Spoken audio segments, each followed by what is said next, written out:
কেন্দ্রীয় ওবিসির তালিকায় বাদ ৩৫টি সংখ্যালঘু সম্প্রদায়। আপনার ওবিসি কার্ডটা সেই তালিকায় পড়ে না তো? দেখুন সেই তালিকা। কেন্দ্রীয় সরকারের ওবিসি তালিকায় বাদ পড়তে চলেছে ৩৫টি সংখ্যালঘু সম্প্রদায়। কেন্দ্রীয় ওবিসি তালিকাভুক্ত পশ্চিমবঙ্গের অংশ থেকে বাদ। জাতীয় অনগ্রসর শ্রেণী কমিশনের পক্ষ থেকে কেন্দ্রের কাছে ৩৫টি সম্প্রদায়কে বাদ দেওয়ার জন্য সুপারিশ করা হয়েছে বলে সূত্রের খবর।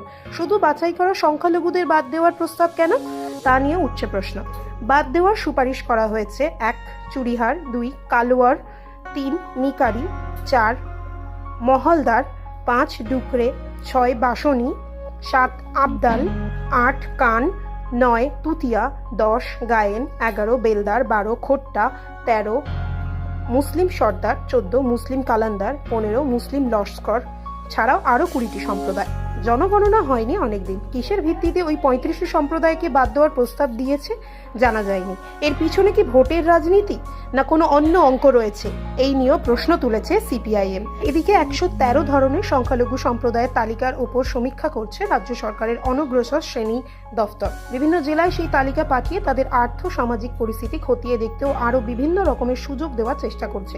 অন্যদিকে ৬২টি হিন্দু সম্প্রদায়ের তালিকায় আরও কোনো অন্তর্ভুক্তি হবে না বলে জানা গিয়েছে। ঘটনায় রাজ্য সরকারের বিরুদ্ধে তোষণের রাজনীতির অভিযোগ বিজেপির।